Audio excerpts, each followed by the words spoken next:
नमस्कार दोस्तों। आज के इस वीडियो में आपका स्वागत है। आज हम घन और घनमूल भाग 2 के बारे में पढ़ेंगे। आज के इस वीडियो में हम सबसे पहले घन संख्याओं के कुछ रोचक प्रतिरूप के बारे में सीखेंगे और इसके बाद हम घन और उनके अभाज्य गुणनखंड के बारे में सीखेंगे। तो आइए आज का पाठ्यक्रम शुरू करते हैं। कुछ रोचक प्रतिरूप में सबसे पहले हम विषम संख्याओं के बारे में सीखें। वह प्राकृत संख्या जिसके की इकाई स्थान पर 1, 3, 5, 7 व 9 हो, वैसी संख्याओं को हम विषम संख्या कहते हैं। जैसे कि उदाहरण के लिए अगर हम लें तो 21, 39, 55, 73 व 97।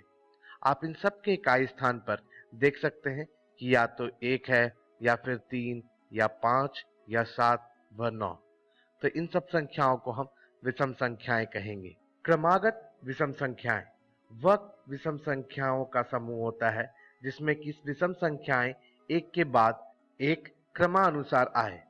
तो जैसा कि आप देख सकते हैं, एक के बाद 3 व उसके बाद 5 व उसके बाद 7, 9, 11, यह सारे क्रमागत विषम संख्याएं हैं। तो क्रमागत विषम संख्याओं के योग से हम एक घन संख्या प्राप्त कर सकते हैं और यह बड़ा ही रोचक प्रतिरूप है। जी हाँ, और इसमें क्या रोचक है यह हम आगे देखते हैं। तो जैसा कि हम मान लेते हैं, उदाहरण के लिए हमने 2 का घन प्राप्त करना है। तो 2 का घन संख्या प्राप्त करने के लिए हमें कितने क्रमागत विषम संख्याओं का योग करना होगा? तो इसका उत्तर ज्ञात करने के लिए हम जैसा कि यहाँ देख सकते हैं कि हमें 2 को 3 बार गुना करना है, यानी कि 2 वह प्राकृत संख्या है जिसे हमें 3 बार गुना करना है। तो हम कह सकते हैं कि 2 क्रमागत विषम संख्याओं के योग से हम 2 का घन संख्या प्राप्त कर सकते हैं। जी हाँ, तो वह कौन से 2 संख्याएं होंगी, कौन से 2 क्रमागत विषम संख्याएं होंगी जिनका की योग करने से हमें 2 का घन संख्या मिल जाए? तो आप देख सकते हैं 3 व 5 वह 2 क्रमागत विषम संख्याएं हैं जिनको जोड़ने पर हमें 8 ज्ञात होता है और 8 हमें मालूम है कि 2 का घन संख्या है। ठीक इसी प्रकार अगर मैं आपसे पूछूं कि 5 का घन संख्या ज्ञात करने के लिए हमें कितने क्रमागत विषम संख्याओं का योग करना होगा? तो जी हाँ, जैसा कि यहाँ 5 व प्राकृत संख्या है जिसका कि हमें घन प्राप्त करना है, तो हम कह सकते हैं कि 5 क्रमागत विषम संख्याओं के योग से हम 5 का घन संख्या प्राप्त कर सकते हैं। मगर वह 5 कौन से क्रमागत विषम संख्याएं होंगी, यह जानने के लिए जब हम क्रमागत विषम संख्याओं के समूह को देखेंगे तो हम देख सकते हैं कि यह वह 5 संख्याएं हैं जिनके योग से हम 125 ज्ञात कर सकते हैं। तो 21 जोड़ 23 जोड़ 25 जोड़ 27 व जोड़ 29 को जोड़ने से हमें 125 ज्ञात होगा और हमें मालूम है कि 125 5 का घन संख्या है। अब कुछ रोचक प्रतिरूप में आपके लिए एक प्रश्न है, वह यह है कि 9 का घन प्राप्त करने के लिए हमें कितनी क्रमागत विषम संख्याओं का योग करने की आवश्यकता होगी? तो आप इसका उत्तर ज्ञात करिए और इसका उत्तर मैं आपको आगे वीडियो में बताऊंगा। अगर आप चाहें तो इस वीडियो को रोककर यह प्रश्न लिख लें। आइए अब हम घन और उनके अभाज्य गुणनखंड के बारे में सीखें। इसके लिए हम सबसे पहले एक घन संख्या का अभाज्य गुणनखंडन करेंगे। तो उदाहरण के लिए हमने 216 ले लिया। अब 216 का अभाज्य गुणनखंडन करने के लिए हम प्राकृत संख्याओं के समूह में एक को छोड़कर उस सबसे छोटी संख्या को ढूंढेंगे जिसके कि हम 216 का विभाजन कर सकते हैं। तो जैसा कि 216 में हम देख सकते हैं कि इकाई स्थान पर 6 है, यानी कि यह एक सम संख्या है और किसी भी सम संख्या का विभाजन हम 2 से कर सकते हैं। तो 216 का विभाजन सबसे पहले 2 से करने पर हमें 108 ज्ञात होगा। 108 के भी इकाई स्थान पर 8 है, तो यह भी एक सम संख्या है। तो उसके बाद दोबारा हम 2 से विभाजन करेंगे, तो 2 से विभाजन कर हमें 54 ज्ञात होगा। 54 के इकाई स्थान पे 4 है, तो यह भी एक सम संख्या है। तो फिर से हम 2 से विभाजन करेंगे और हमें अब 27 ज्ञात होगा। अब आप देख सकते हैं कि 27 के इकाई स्थान पर 7 है, तो यह एक सम संख्या नहीं है, तो इसका विभाजन 2 से नहीं हो सकता। तो हम 3 से जाएंगे, तो 3 से 27 का विभाजन करेंगे, तो 3 से 27 का विभाजन कर हमें 9 ज्ञात होगा। अब 9 का विभाजन हम दोबारा 3 से कर सकते हैं, तो 3 से 9 का विभाजन कर हमें फिर से 3 ज्ञात होगा और 3 से खुद 3 से ही विभाजन होगा, तो हम आगे विभाजन नहीं करेंगे। तो 216 को इसके अभाज्य गुणनखंडों के तौर पे दर्शाने के लिए हम सबसे पहले 216 को बराबर लिखेंगे। पहला देख सकते हैं कि क्रमागत 2 3 बार आया है, तो हम कह सकते हैं कि 2 गुने 2 गुने 2 होगा। इसके बाद हम देख सकते हैं कि 3 3 बार आया है, तो हम फिर से 3 को 3 बार गुना करके लिख लेंगे, तो गुने 3 गुने 3 हो जाएगा। तो इस प्रकार हमने 216 को उसके अभाज्य गुणनखंडों के तौर पर व्यतीत कर लिया। अब जैसा कि हम जानते हैं कि 6 का घन 216 होता है। अब इनके अभाज्य गुणनखंडन द्वारा हमने जो ज्ञात किया है वह यह देखा है कि 216 को हम 2 गुने 2 गुने 2 व गुने 3 गुने 3 गुने 3 लिख सकते हैं।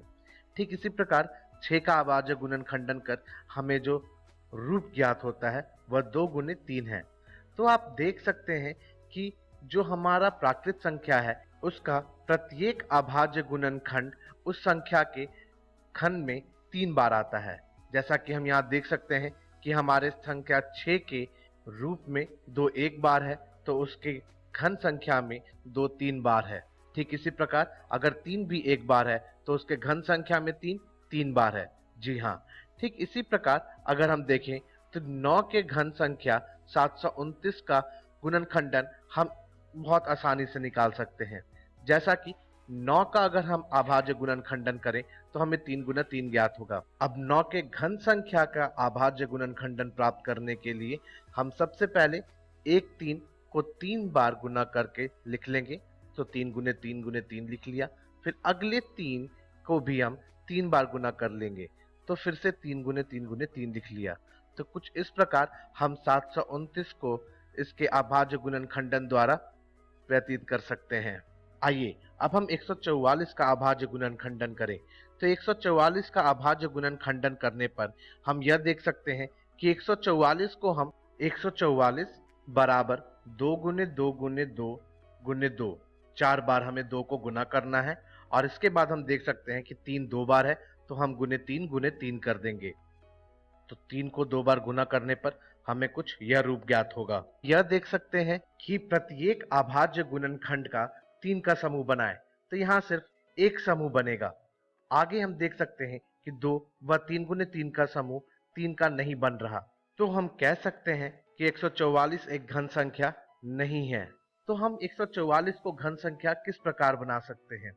या तो हम इसमें किसी संख्या को गुना कर इसे घन संख्या बना सकते हैं, या फिर हम किसी संख्या का विभाजन कर इसे घन संख्या बना सकते हैं। तो सबसे पहले 144 का जब हम प्रत्येक अभाज्य गुणनखंड का 3 3 का समूह बनाएंगे, तो जिस अभाज्य गुणनखंड का 3 3 का समूह नहीं बन रहा, तो उनमें समूह में बनाने में किन संख्याओं की कमी है? तो हम देख सकते हैं कि यहाँ पर एक 2 का अभाज्य गुणनखंड बच जा रहा है, जिसे 2 व गुने 2 चाहिए। तो इसी प्रकार हम 3 गुने 3 में देख सकते हैं कि अगर हमारे पास सिर्फ एक और 3 होता तो हमारा यहाँ पर अभाज्य गुणनखंड का 3 3 का समूह पूरा हो जाता। तो इन संख्याओं को आपस में गुना कर जो हमें संख्या ज्ञात होगी वह 12 होगी। तो हम कह सकते हैं कि 144 में 12 गुना करने से जो हमें संख्या ज्ञात होगी वह हमारा पूर्ण घन संख्या या फिर कहें तो घन संख्या होगा। ठीक इसी प्रकार जिस अभाज्य गुणनखंडों का समूह 3 3 का पूरा नहीं हो रहा, अगर इनको हम हटा दें तो जो हमें संख्या ज्ञात होगी वह हमारा एक घन संख्या होगा। तो इसको हम हटाने के लिए जिनका समूह पूरा नहीं हो रहा, इनको आपस में गुना कर लेंगे। इसके बाद जो हमारे पास उत्तर आएगा वह होगा 18।